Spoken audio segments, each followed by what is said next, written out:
Hey everybody, I'm Lizzy. I'm RJ. I'm Joe. And I'm Josh. From Halestorm, and you're watching BareBonesMusic.com. Barebones featured artist.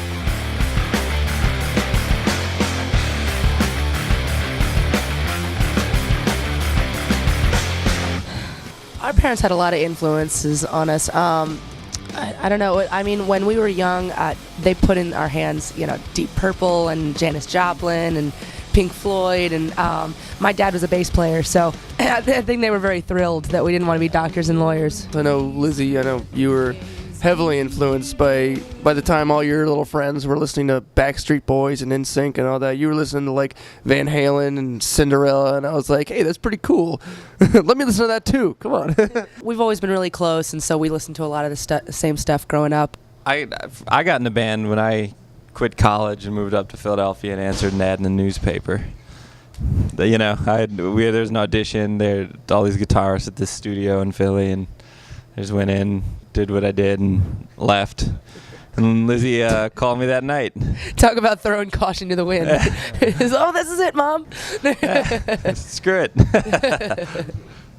I met them through the same producer who Joe worked with. I quit college and came home to work in a different band under a producer that they were working with. So they eventually ended up stealing me, kidnapping me from the band.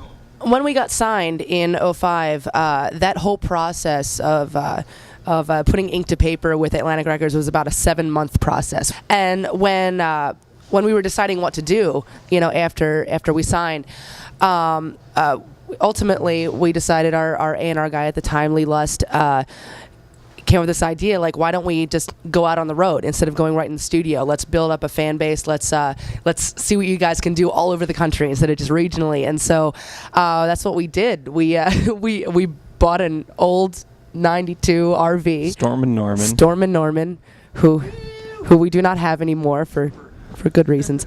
But and we set out on the road. It was great because we got to, essentially, prove to ourselves that, we could be a national act, and so we kind of had this nice core fan base that we had built before even the record came out. So we kind of did everything backwards, but it worked out good for us. I guess it was kind of a little bit of artist development too on the label's part. They didn't jump right into a record, and if it doesn't work, you're dropped. Which it was being done for the whole early part of the 90s over and over with rock bands. If it didn't hit big immediately, the band was done. And I think they didn't experiment with us. And well, when we were recording with Howard Benson and his entire team, the greatest thing about his team and Howard Benson is they kind of just let us do our thing. They let us do what we do best and work the songs the way we needed to work them, and but also at the same time, helped push us to be our best. So.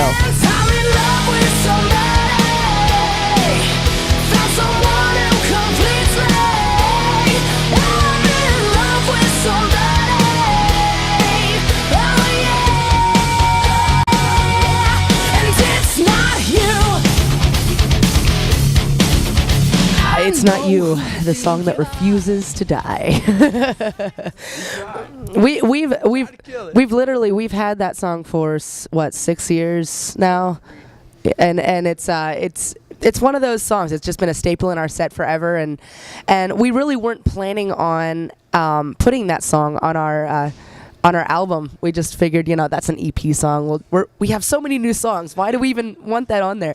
And one of these nights, at 3 a.m, I get a text message from from Howard Benson saying, "Call me." And so I'm like, man, this must be important. What the hell? What's going on?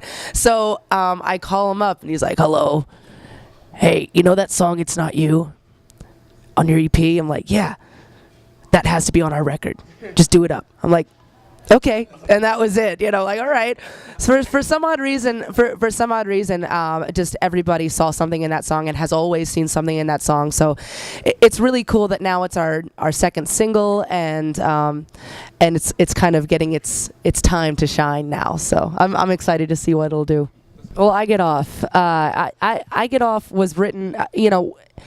I kept in mind that I really wanted to walk the line between what people were going to think and what it actually was. I kind of fell in love with that style of writing during this record, as if you listen to the rest of the record, you can see it's something that I've never tapped into before, and it is completely just influenced by even. Actually, one specific show that we had in California that was just one of the best we've ever had, and the crowd was into it, and Howard Benson and our A&R guy and a bunch of record people were there. Just had fun with just teetering that fine line with the lyrics. And from my perspective on stage, at least, it's true. If you see a whole crowd going nuts in front of you, it's this energy that a crowd can give you so much energy, and if it's a great crowd, it'll reflect it back like triple at you, and I do get off on that, man. It's awesome, and hopefully they do too. And seems like they are. It's just this give take, right, Liz? Let's give and take, right?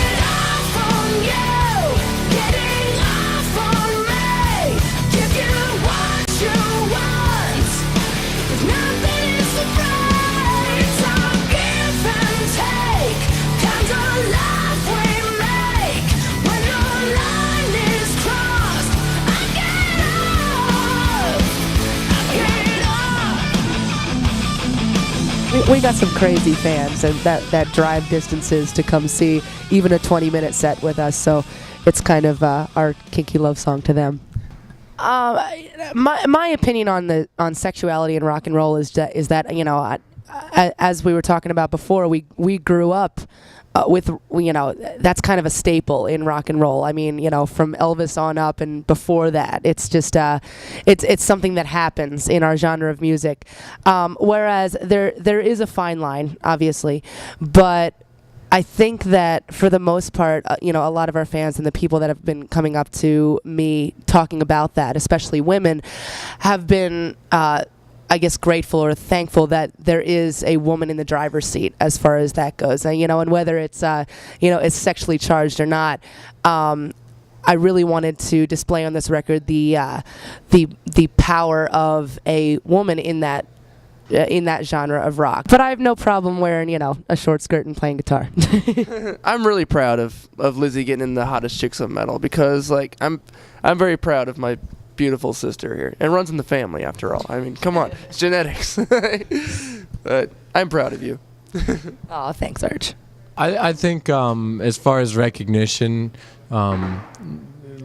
Lizzy definitely is the forefront. She'll do a lot of the interviews, just phoner interviews and whatnot. But as far as is it something hard for us? I mean, she is she's a lead singer, but so much more. She's there's a face to it and a personality, and she really embodies what Halestorm is. I'm happy to be a part of it. There's a lot of love and a lot of respect for what everybody can do, and it's an extreme honor to be a part of Revolver's Hottest Chicks in Metal. But I try to always use that as a vehicle for the band. Some freaking good-looking guys around me too, so it's not like not like anybody has anything to hide. But it's great. We do everything together, and we make our decisions together, and we go through the ups and downs together.